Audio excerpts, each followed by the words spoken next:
I'm very pleased now that we're all assembled to welcome to our first presentation Helen Gunter. Helen is a long-serving and highly respected colleague in BELMAS. She was on the council of BELMAS for a good time. I won't say it long or anything like that, but a good time. And she is now a professor in Manchester University after a very successful period here in Birmingham. But she is known and publishes a huge list of publications. I mean, you don't press the print button on Helen's publications. She is deeply reflective, boldly critical, and in the best academic tradition, she nevertheless holds firm to her practitioner roots as a teacher. She's always arguing that practitioner-academic is a difficult thing to distinguish. I would like to, I'm going to find it difficult to stop her, so I'm going to invite her to come up. Helen Gunter, the enfant terrible of BELMAS.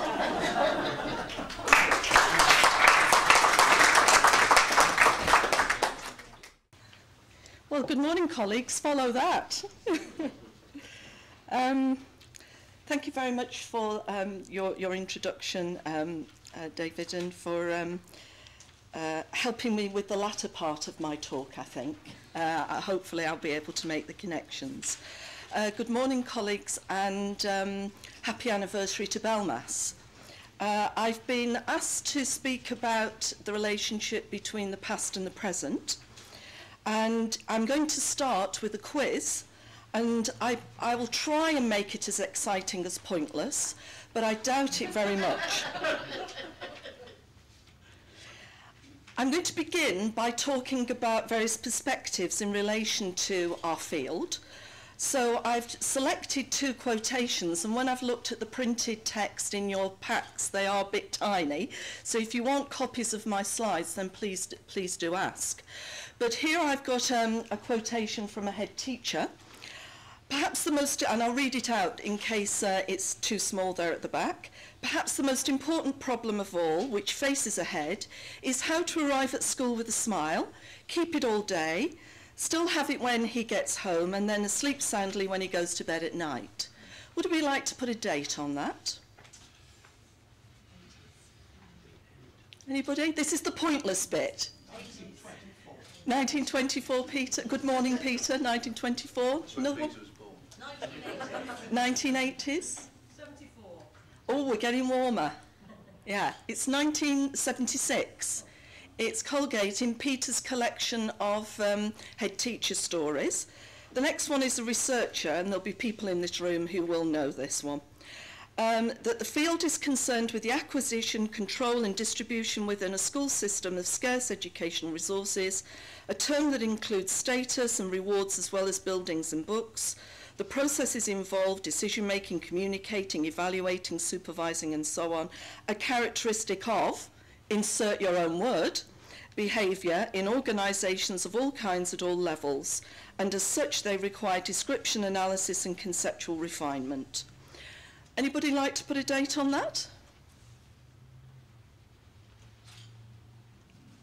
2008. Well, that's a good one, 2008. Cold on that one. But cold. Late 1980s. No, keep going further back. 1964. 69. Yeah, it's Bill Taylor. Yeah, and where I took out label, it said administrative, but you could put in there management leadership, I think. Yeah. So what is interesting about these quotes is I think it raises for us questions regarding the relationship between the present and the past, because you can read certain texts and wonder whether or not it is 30 years ago, 20 years ago or currently.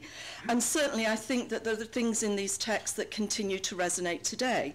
So the intensification of work, I think that that head teacher there in 1976 is speaking to that sense of the intensification that I think school leaders today would recognise. Also the sense that you've got to keep everything going with a smile in spite of what's happening. There's a sense in which, as you do your job, and I'm doing the ref at the moment, and I spend most of my life smiling, so walking around the building, so that sense, if you like, of trying to keep everything together, but the sense that, you know, can you switch off when you go to bed at night? I think that, again, is an important issue.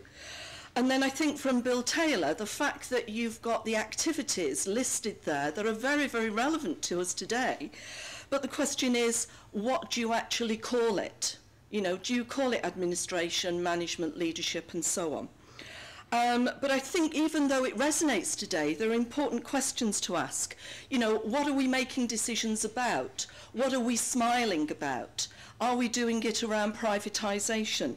Are we doing it around the curriculum? What are the purposes of education? I think that there are distinctive things that we have to focus on regarding today and not too nostalgic, if you like, regarding the past. So the questions, that's the quiz over for a moment, you can relax. The questions that I want to raise here is not so much whether or not we need history. I think that that is quite obvious.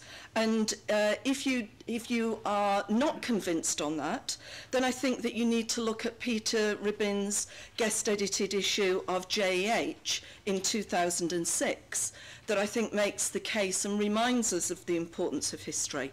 And of course there is historical work within our field. We had an example of it in the introduction. We've got Peter's work with various collaborators on educational professionals and the importance of biographical interviews. Peter's work with Brian on policymakers and civil servants that we'll hear about later today. Richard Hatcher and I wrote a conference on Saturday where Peter Downs, who of course was very important in LFM in the 1980s in Cambridgeshire, gave a talk on fair funding, and again historically had to go back and trace issues around funding regimes. And Bernard Barker, in his book The Pendulum Swings, relates performance management today with performance payment by results. And then, of course, the other advert, I've already made it once, but I will do again, is for the Journal of Educational Administration and History, where we publish historical accounts of educational administration.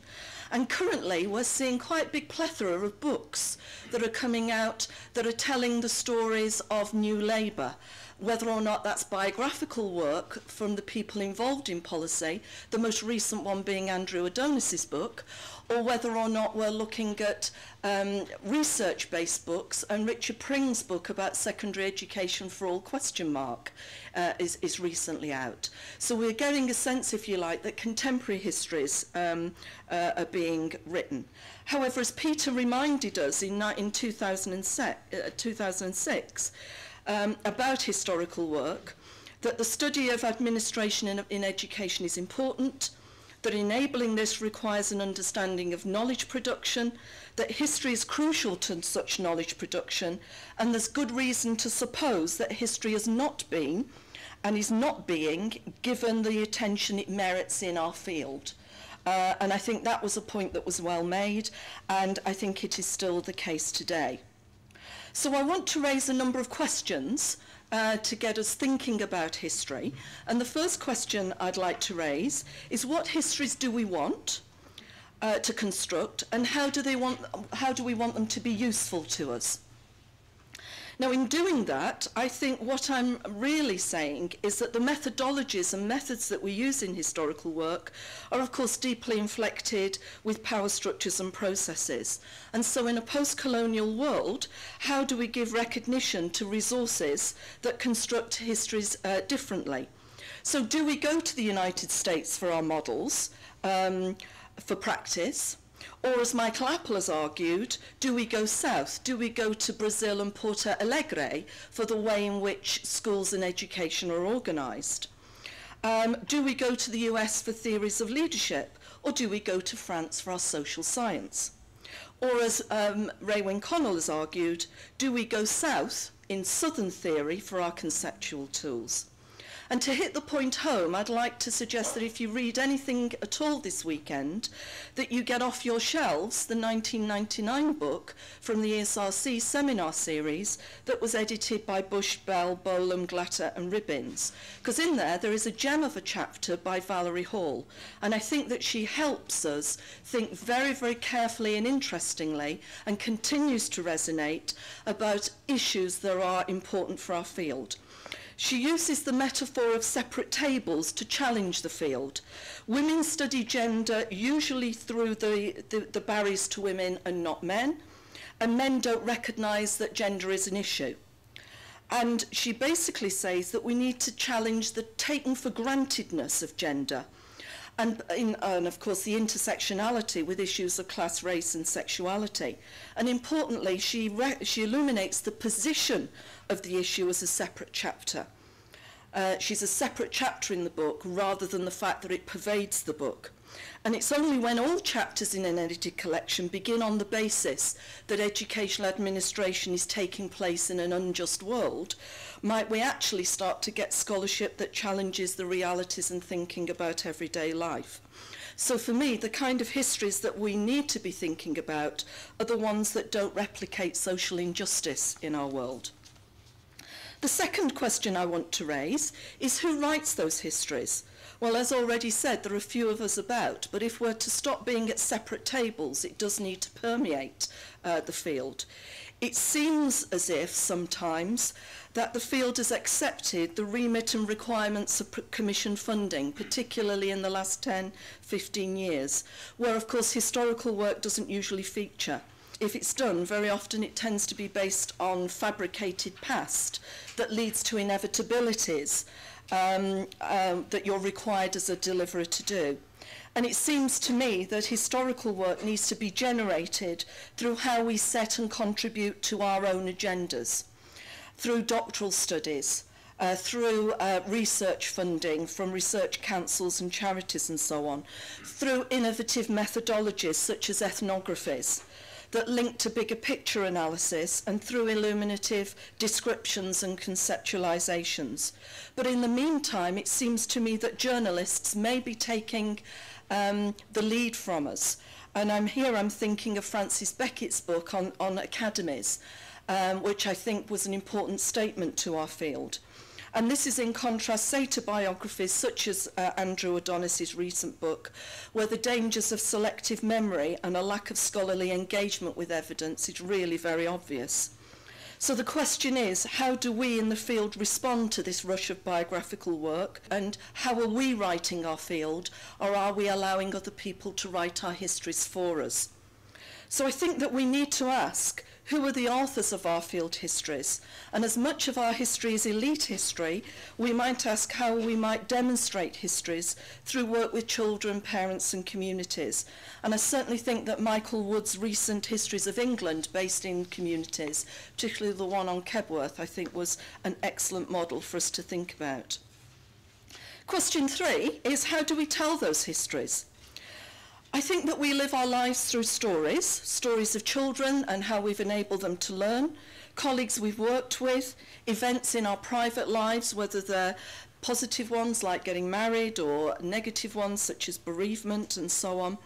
And in thinking about stories, I'm reminded of Carolyn Steadman's book on archives called Dust. And I'm deeply indebted to my colleague Colin Mills, who passed me this book. It's a really fascinating book that I found spoke to me in interesting ways. And it seems to me that archives and our stories about archives and history are the stuff of history, as in the narrating of history does not exist until we speak it into existence. Steadman argues that there is a double nothingness in the writing of history. It's about something that never did happen in the way it comes to be represented, and it's made out of materials that aren't really there. So in approaching histories in educational administration, I think we need to ask questions about how we codify, and following on from Valerie Hall, how we position ourselves, which tables we are going to be sat at. And the fourth and final question I'd like us to think about is, how do we interplay the present with the past and the future? regarding the human condition.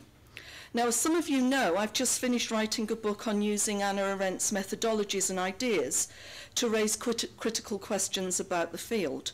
And I think that there are two things that I would raise from that analysis.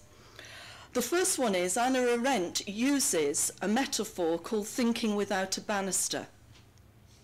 And I think it's an important metaphor and one that I keep playing with. And I think it's essential for our field, and certainly if we're going to construct and write histories and think about histories, I think it's very important. And what she means is that much of the time we seek security and stability. We're stood on the stairs going up and down and we hang on for dear life. And many of us run up and down stairs quite easily. Watching my father now at the age of 87, I can see how challenging the stairs are, and then perhaps I'm thinking of that metaphor that I ought to think about how challenging they ought to be intellectually.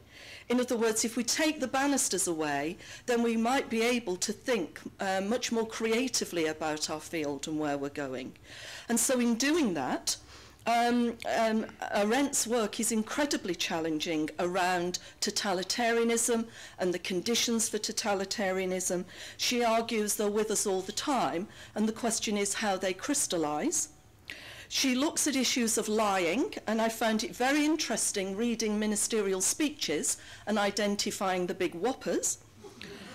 Also, what I've come to call the banality of leadership, through using her analysis of the Nazis and asking questions about desk murderers. That is, when we're at a time of austerity and people are being made redundant, and I have to say the universities are not immune from this, the question is in what ways we are surplus.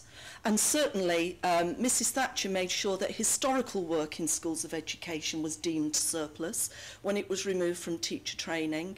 And I think that we've got issues here around the irrelevance of people like me. Yeah? And I want to say I am not surplus to requirements. The other aspect that I think she's interested on is the distinction between labour, work and action. She talks about labour as being the things that you do to survive, food and so on, work around craft and creating something that will outlast our mortality, and action, which is political and engaging in debates. And she argues that much of our activity has become labour, and we only have to look at the audit culture to realise that many of us have stopped acting and talking on the basis of form filling. So that's just a little advert, if you like, for what's coming in next year. But I do think thinking without a banister is really helpful for our historical work. I think the second thing that she raises is that we should not conflate events, even if they look to be similar.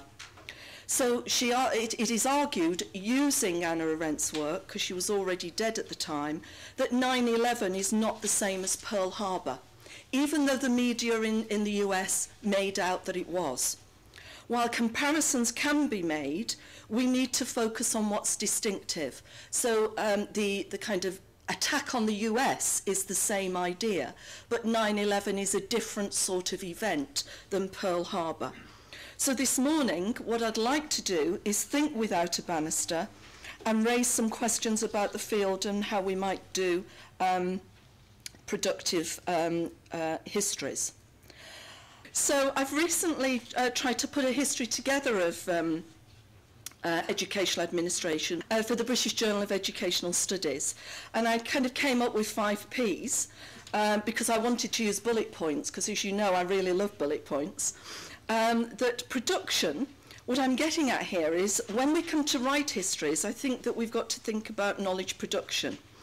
And that the field is pluralistic. But when you actually look at the historical development of the field, it's actually become a drive towards a kind of reinvented theory movement of trying to get the one best way for what works, in spite of the pluralism that goes on in practice and within research.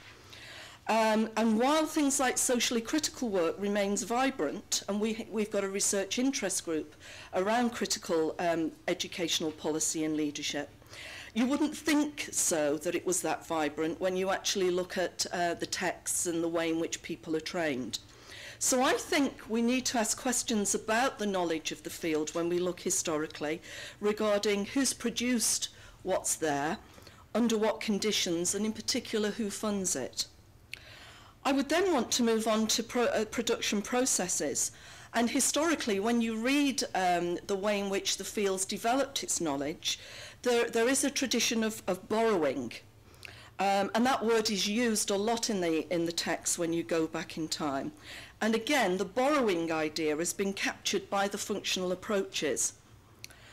And then when we look at positions, where knowledge workers take up positions, it seems to me that the functional borrowers take up a translation and delivery position, whereby the issue is that knowledge is produced elsewhere, particularly in the private sector, and our job is to borrow, translate and deliver. Whereas socially critical work tends to be much more activist and is concerned with broader transformational issues. And then when you look at purposes, if you study the new Labour government, that I think is rapidly becoming my historical period, when you look at the interplay between knowledge workers within and external to government, it seems that functionality with borrowing and translation and delivery seems to dominate within policy making. And then when you look at practices, whereby you look at, say, the new Labour policy regime, as I call it, that again was functional, located in borrowed ideas, which translated and delivered as a means of modernising education. And I have to say, there isn't much different as we've gone over the watershed. But external to that is field pluralism, where there are policy researchers who use historical work and try to use ideas to think, but also to support activism. So in that kind of quick whiz through, where I would want to argue that these are important features for how we write our histories, I think this provides a challenge to the field about the way in which we go about it. So I want to say something now about the challenges to answering the questions I've posed, and the challenges to engaging in production through to practices and the kinds of histories we want to write. And I think that there are a number of challenges, could well be 3 if I recall. The first one is, and this tells you how I spend my spare time. The first one is I want to make the case that there is an over-reliance on functionality. And I want to use CSI as a metaphor. I love CSI. I watch all of them. More often than not, I watch the repeats. So there's something there. But for me, the emphasis is on what works. And when you watch CSI, it speaks to us culturally in the way in which we are moving forward. There's an emphasis in our field on policy science regarding delivery and policy entrepreneurship regarding product development and sales, rather than understanding the realities of practice. It seems as if data, or rather the demand for and the processes for collection and analysis, sets the agenda, rather than the relationship between professional practice and the big issues for our communities. This tends to lead to a focus on the collection of evidence as data with causal relations made. For example, if you get the right type of leader in place, then improvement will take place. Those sorts of statements are often made. And when you watch CSI, that's exactly what it's about. And increasingly, it's become described as procedural acting. So next time you watch it, notice how many times they talk through procedures and they do procedural acting and procedural practice.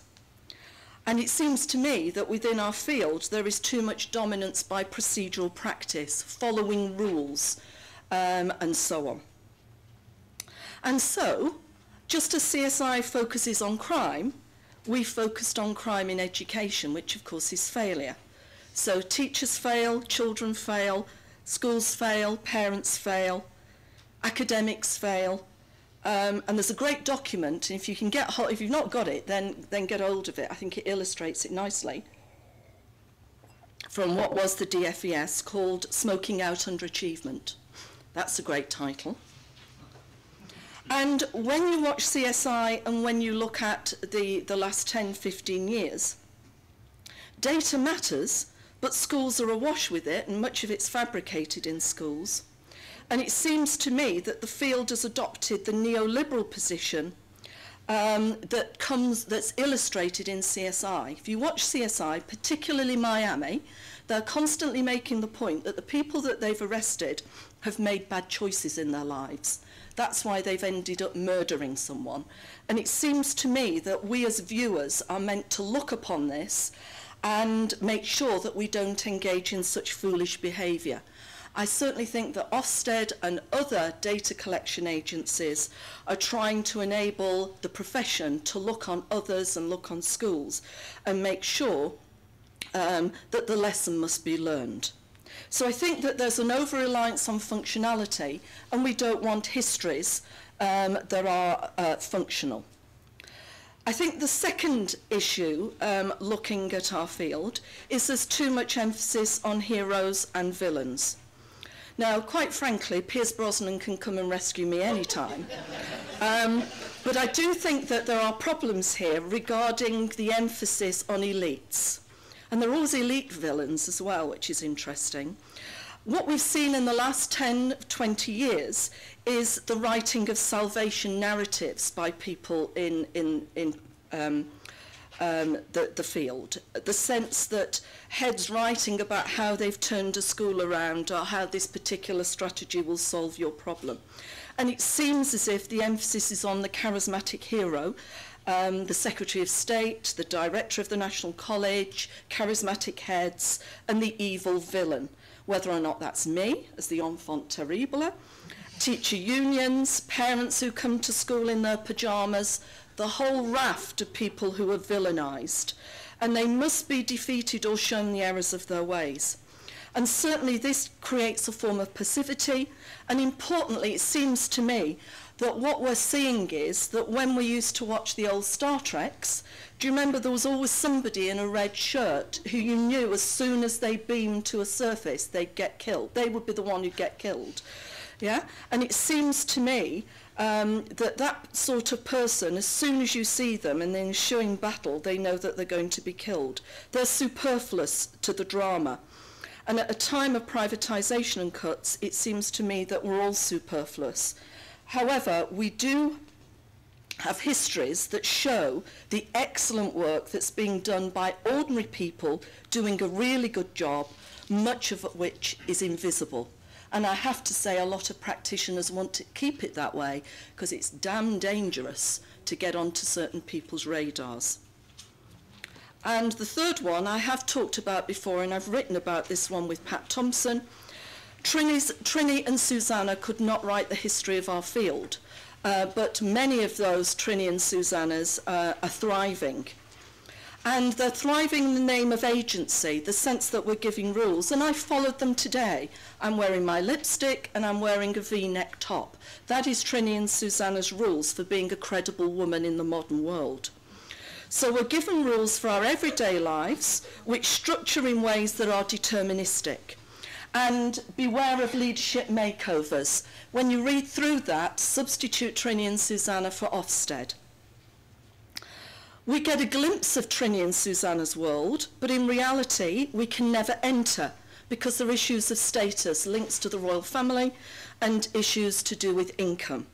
Not least because the women who are the beneficiaries of a makeover are usually poor, and so they may now have the rules of taste given to them, but they may not have the income to access and sustain it.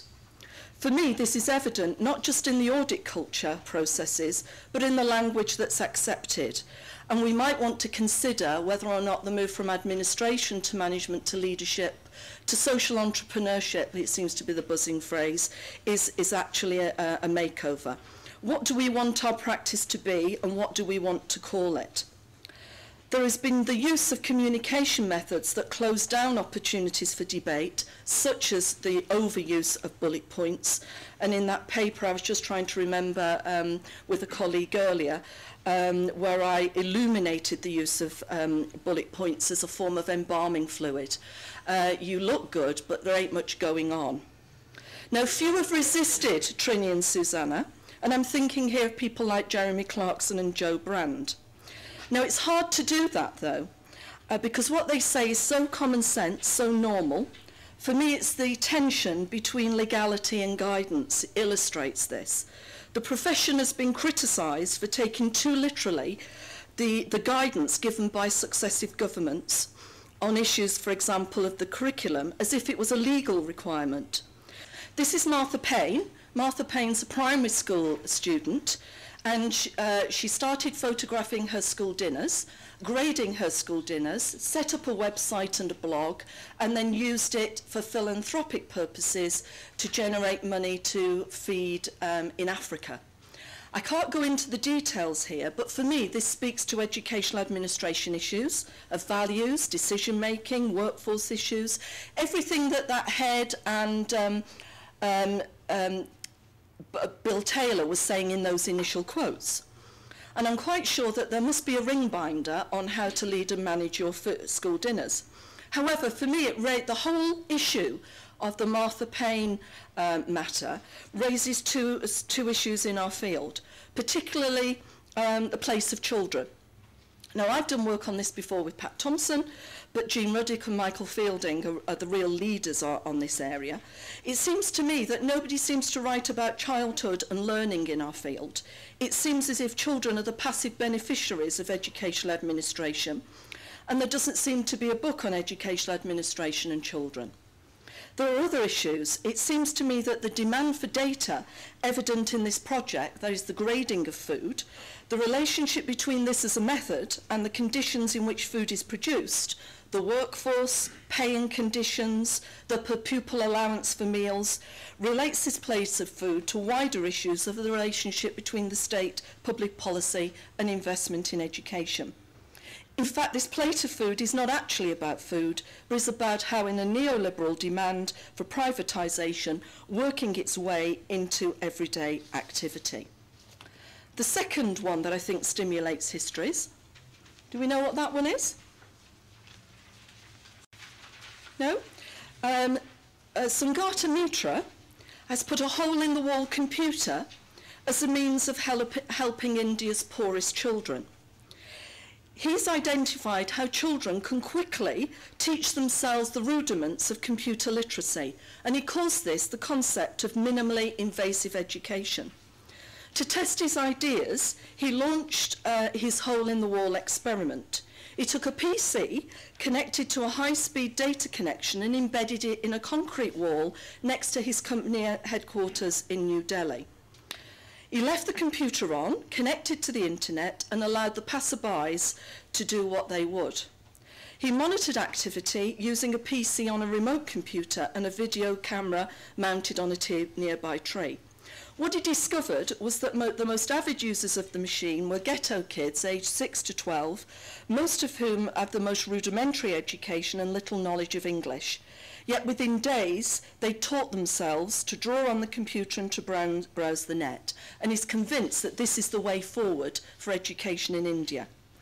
Now, for me, there are important issues here, not least the concept of travelling privatisation, and whether or not we will see this idea of a hole-in-the-wall computer travel to England to link into privatisation and austerity.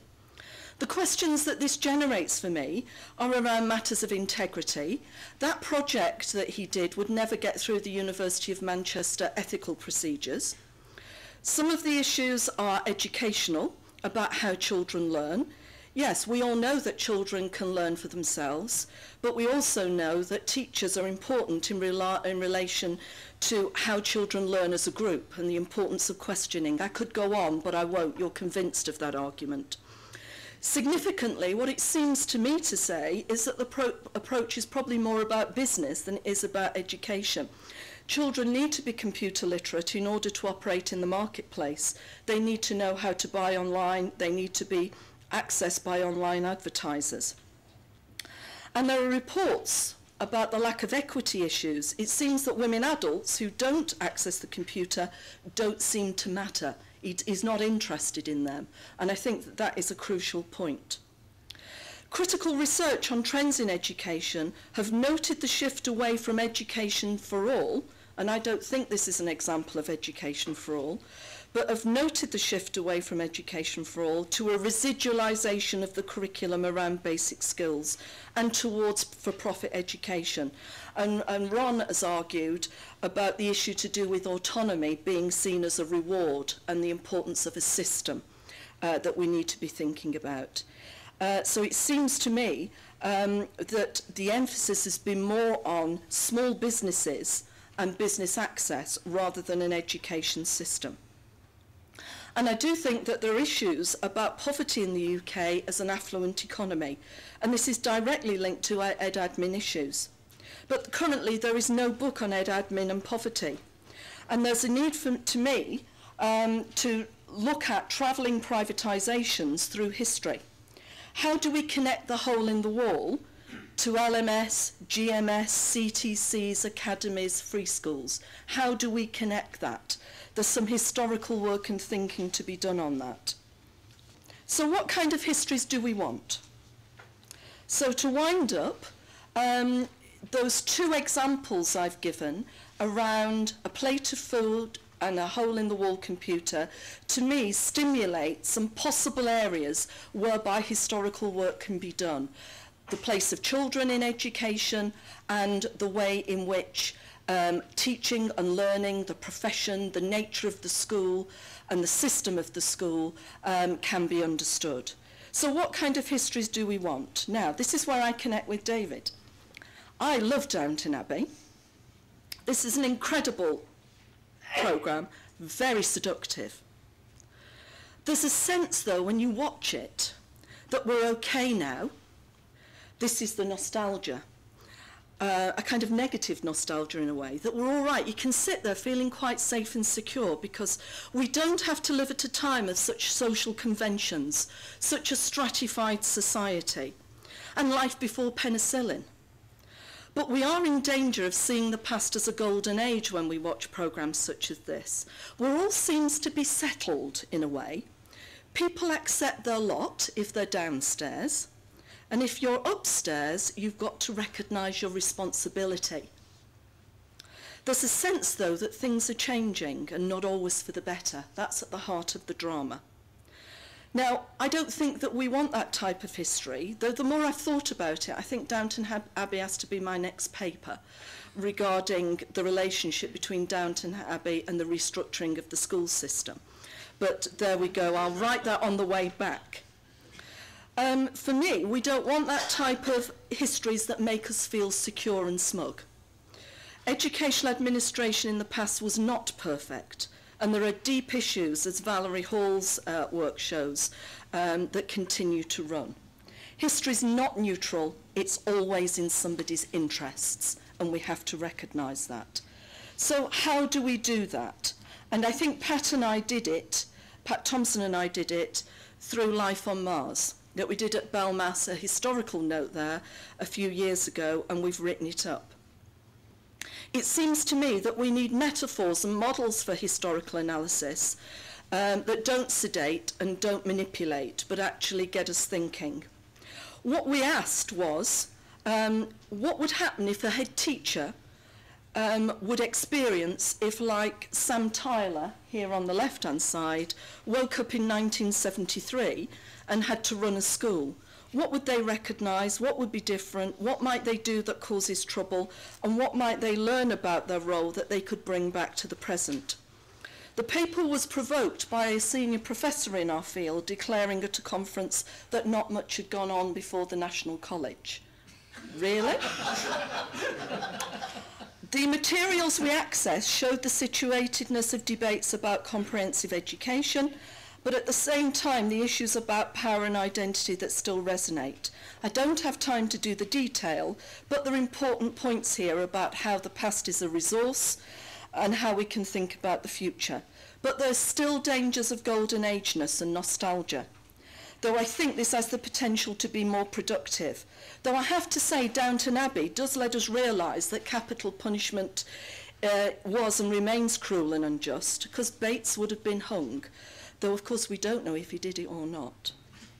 Life on Mars for me generated questions about life before audits, before the Police and Criminal Evidence Act, about how we don't want to go back to a time when scum were arrested because they were scum and the evidence was fitted up.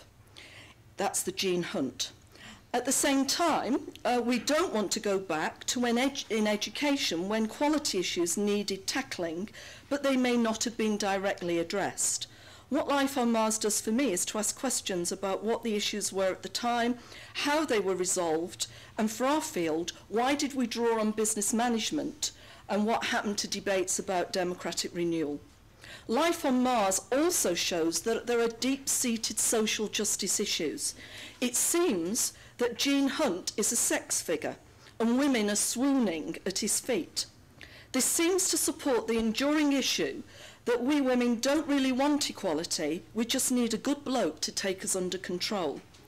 Now, of course, while this is complete tosh, it's in the media reports about the TV series, and I kid you not, read them.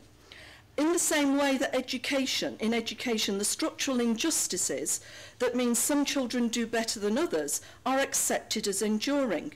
Not least that Owen Jones's book about chavs reports that Chris Woodhead declared that the middle classes do better because they've got better genes. And so Owen Jones's terms, chavs are chavs because they're born that way. And so the 1944 Education Act has clearly been a waste of time. Now, I think those are the kinds of things that we've got to focus on. So to answer my questions, whose histories are we writing? I think we need to recognise the plural, and we need to recognise histories within a diverse society. Who writes these histories? Well, they're open to all, but those of us who do research for a living need to be doing this integral to our teaching and projects. And if the impact agenda is a productive approach, then democratising these histories through the curriculum is vital. How do we tell those histories? I think through giving recognition of who we are and how we're writing them. Method expertly deployed does not bring neutrality or the truth. How do we interplay the present with the past and the future? With difficulty, but with an eye on what's distinctive about now. And the final point I want to make is that Chakraborty in The Guardian and Andrew Gamble have recently debated the relationship between ideas and action, so crucial to our field. Chakraborty raised the question that social science researchers have not really responded to the banking crisis. Apparently we've got nothing to say, even though we're paid for by the taxpayer who's been left high and dry. Gamble challenges this and shows how researchers have been active in scoping, understanding, explaining and providing alternatives.